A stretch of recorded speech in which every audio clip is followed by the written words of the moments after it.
We've all been there, Yeah. right? Standing at a crossroads, maybe facing a challenge that feels just too big. And that little voice inside whispers, you can do this alone. Asking for help. That's a sign you're not strong enough. But what if that voice is, well, just plain wrong? And maybe even holding us back. It's a fascinating paradox, isn't it? Yeah, society seems to champion this fierce independence like it's a badge of honor. Right. But then it also demands collaboration, teamwork, connection. How does that even work? It truly is a deeply ingrained belief, this idea that real strength means never, ever needing a hand. Yeah.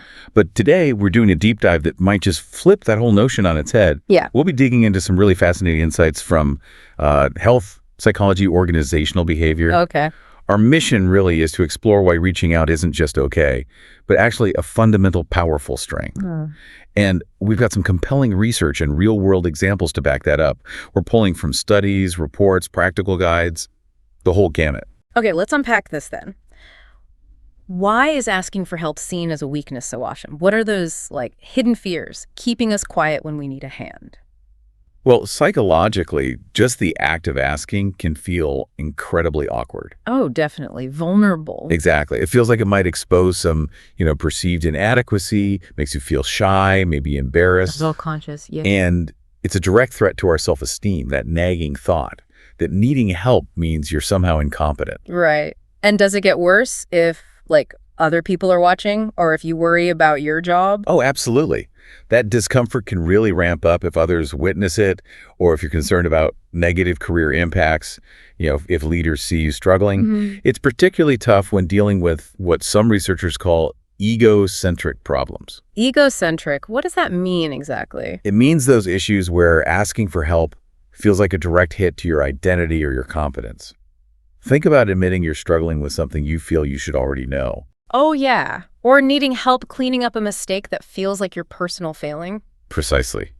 Those are the ones that really sting, aren't they? Totally. And what's really striking here is how deep these perceptions run, how they're woven into our social fabric. Okay. And if we zoom out from the individual, cultural norms play a massive role too.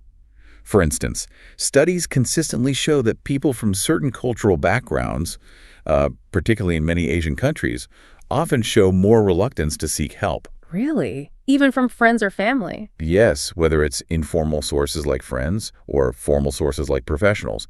And this isn't about some personal flaw. It often stems from these deeply held collective beliefs. Collective belief. Yeah, ideas about personal weakness, stigma, or even bringing shame on the family. The individual's inadequacies are seen as reflecting on the entire group. Wow. So the shame isn't just personal, it's communal. Exactly. And we see similar patterns, though maybe expressed differently when we look at gender. Okay, how so? Well, research generally suggests women are often more inclined to ask for help, particularly emotional support. And this might be linked to socialized gender roles that tend to value interdependence, nurturing relationships. Makes sense. Men, on the other hand, sometimes perceive a greater stigma, especially around emotional vulnerability. It can clash with those traditional masculine ideals of strength and, independence. Right, the stoic ideal. Which brings us to a really important question for everyone. If these barriers are so strong, so universal, how do we actually start to genuinely reframe help-seeking? How do we see it as a positive, proactive thing to do? That's the million-dollar question, isn't it? Because if we don't tackle those hesitations, we just keep struggling alone. And this actually leads perfectly into this next study I was looking at about young people. It really challenges our assumptions about self-reliance. Oh, interesting. Yeah, you know how we often celebrate self-reliance, especially in teenagers? That drive for independence. Sure, it's seen as a developmental milestone. Right. But this large Australian study, looking at over 5,000 young people aged 12 to 25, found something kind of counterintuitive. Okay. They found that higher self-reliance was actually linked to lower intentions to seek both informal help, like from friends and family, and professional help, like from psychologists or doctors. Wow. So being more self-reliant meant being less likely to ask for help when needed. Exactly. It highlights that while self-reliance is good, too much of it, or the wrong kind, can actually become a barrier to getting vital support. That's fascinating. Was there anything about, say, self-help resources, like online stuff? Yes. And that was another nuanced finding. Self-reliance didn't directly predict if they'd use things like websites or apps. But, and this is really key, Well, those young people who were open to using self-help resources were actually more likely to then consider professional help down the line. so it's like a stepping stone. It suggests that, yeah, maybe those online resources can be a kind of gentle entry point, leading people towards deeper professional support when they feel ready. Not necessarily a replacement, but a pathway.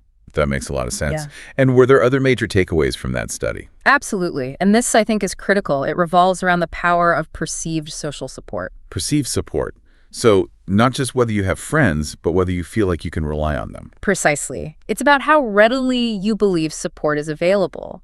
The research found higher self-reliance was directly linked to less perceived social support. Okay. And that lower perceived support explained why they had lower intentions to seek informal help from friends and family. So that belief acts like a bridge, or maybe a gatekeeper. Exactly. A powerful bridge. It links self-reliance to seeking informal help, and incredibly, it also seems to boost resilience, that ability to bounce back. Wow. It just underscores how fundamental that belief in connection is for coping. That's a game changer. So it's not just having people around, it's feeling they're truly there for you. And that feeling itself builds resilience. That's what the data suggests. It's the felt availability of support. Okay. So perceived support helps with informal help seeking. What about professional help? Did it buffer that too? Interestingly, no, not directly in the same way. The study still found that even after accounting for perceived social support, high self-reliance still had a direct negative impact on intentions to seek professional help. So other factors are likely at play there. Yeah, things like maybe persistent self-stigma, or perhaps just a lack of trust in formal services. Something else makes crossing that professional threshold harder for highly self-reliant individuals. Right. And here's where it gets a little paradoxical, as the researchers put it. Okay. They found that higher resilience, defined as, being better able to recover from stress, was actually weakly associated with lower intentions to seek both self-help and professional help. Wait, hang on. Being more resilient meant you were less likely to look for help. That sounds backward. Does that mean resilience is bad? Haha, no, not at all. It definitely doesn't mean resilience is detrimental. Okay, good. So what's the interpretation there? Well, this particular finding probably suggests that people who feel highly capable of bouncing back on their own might genuinely be less inclined to seek out formal help. Okay. They might feel confident in their own coping skills. Exactly. Or maybe they rely really heavily on their existing informal networks, their friends and family. Right. So the core message isn't that resilience is bad, but maybe that the ideal state is finding that sweet spot. Yeah. A healthy, adaptable balance. A strong sense of independence, sure, but coupled with the wisdom and willingness to seek the right kind of support when you actually need it. It's about knowing when to lean on yourself and when to lean on your network. That makes sense. So, okay, let's bring this down to earth. What does all this mean for us, in our daily lives? Beyond the academic stuff, what are the real tangible benefits of asking for help, especially somewhere practical like work? Great question. And maybe more importantly, how can we actually do it effectively without feeling all that awkwardness we talked about earlier? Well, the benefits for the person asking are huge and often really underestimated. Like what? When you reach out, you gain critical information, knowledge you might have missed. You can avoid costly mistakes. You increase your awareness of different options available to you. Okay. And surprisingly, it can even boost your own confidence and problem-solving skills because you're actively engaging with the challenge instead of just spinning your wheels. Right, you're taking action. Exactly.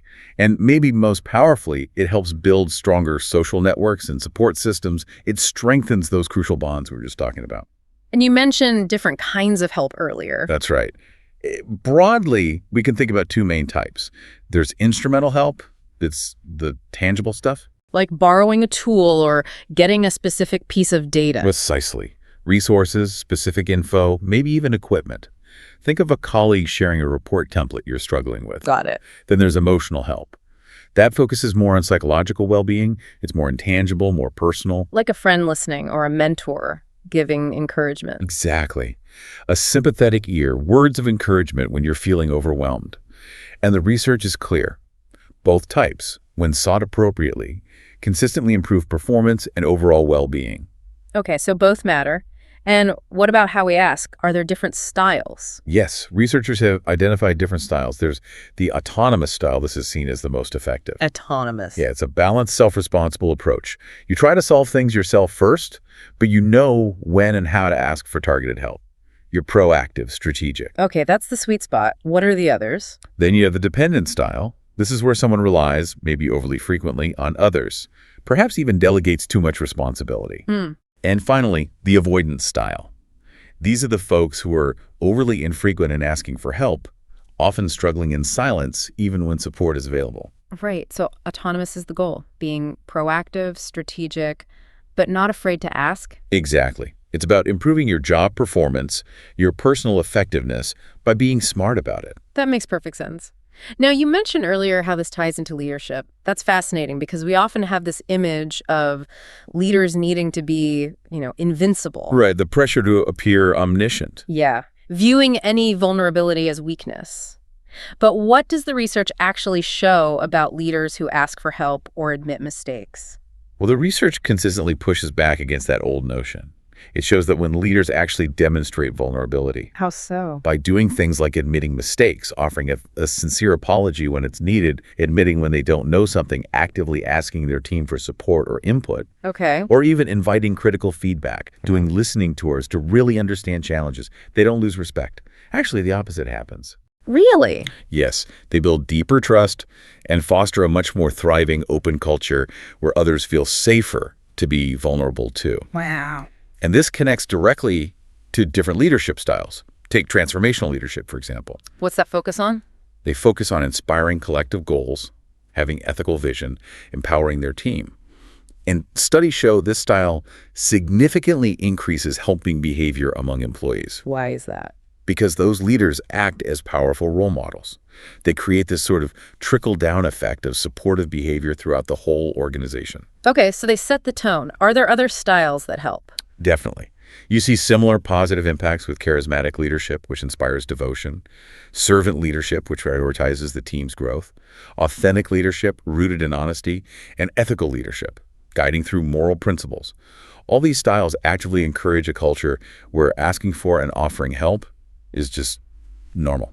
So it's less about the leader being this lone genius and more about them cultivating an environment where everyone feels safe enough to collaborate and, well, be human. Absolutely. It's about tapping into collective intelligence, not just relying on individual brilliance. And the flip side, are there leadership styles that hurt this? Oh, for sure. Styles like transactional leadership, which is purely about rewards and punishments, don't really foster helping.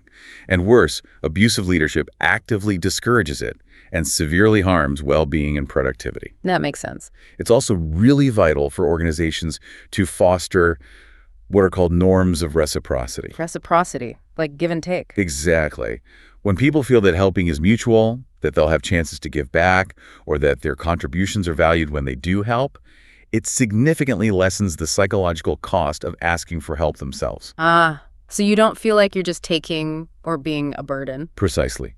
Ultimately, making experts accessible, encouraging open communication, building strong, trusting relationships within teams.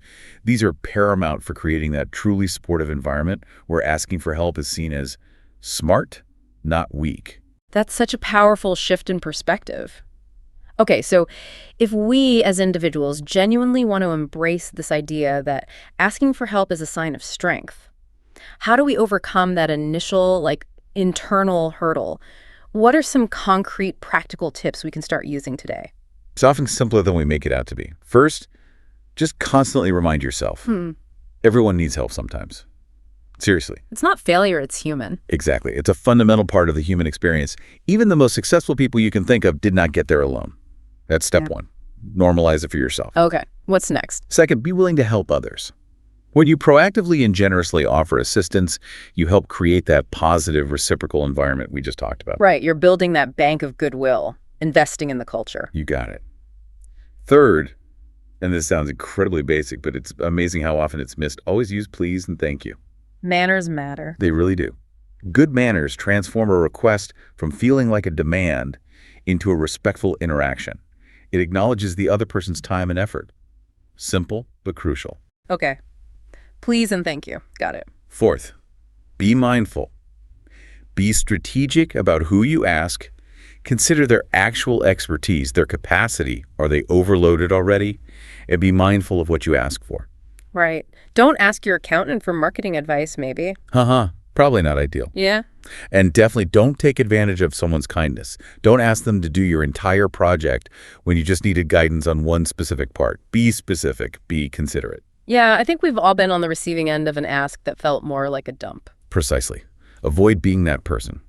And finally, and this loops back to reciprocity and manners, always show genuine gratitude when help is received. More than just a quick thanks. Ideally, yes. A sincere thank you, maybe mentioning specifically how their help made a difference, ensures the person feels valued, recognized, and probably much more willing to lend a hand again in the future. Okay. And any specific phrases that work well if you're feeling awkward? Sure. Simple, polite, professional works best. Things like, if you have a moment, I'd really appreciate your help with X. Or, may I seek your guidance on Y? Even, I'm feeling really stuck on this. Would you mind offering some advice? Can work well. So clear, concise, respectful. Exactly. Respect their time, respect their expertise. That's the key. Wow. Okay, today we've really gone deep into this idea of strength and vulnerability, the real power behind asking for help. We've peeled back those layers, challenging that old perception of weakness. We've looked at the psychology, the importance of feeling supported, and even how leaders can completely change the game by setting the right tone. And we connect all that back to the bigger picture. I think the key lesson from our journey today is pretty clear. What's that? True strength isn't about this rigid, isolated independence. It's not about going it alone at all costs. Right. It's really about the wisdom to leverage your network, to build your resilience through connection, and to recognize that seeking support when you need it is actually a proactive, smart, adaptive step towards navigating, well, life's complexity. It's finding that balance you mentioned. Exactly, that healthy, dynamic balance between autonomy and interdependence. Knowing you can stand on your own, but also knowing when and how to reach out. So here's something to think about. The next time you find yourself stuck, maybe facing a big challenge or just feeling that familiar pull to tough it out alone, consider this. What if the bravest, the most strategic, and ultimately the strongest move you could make in that moment is simply to ask, what kind of potential for yourself, for your well-being, for your team are you leaving untapped by not reaching out? A powerful thought to leave with. Until our next deep dive, keep learning, keep growing, and definitely keep asking those important questions.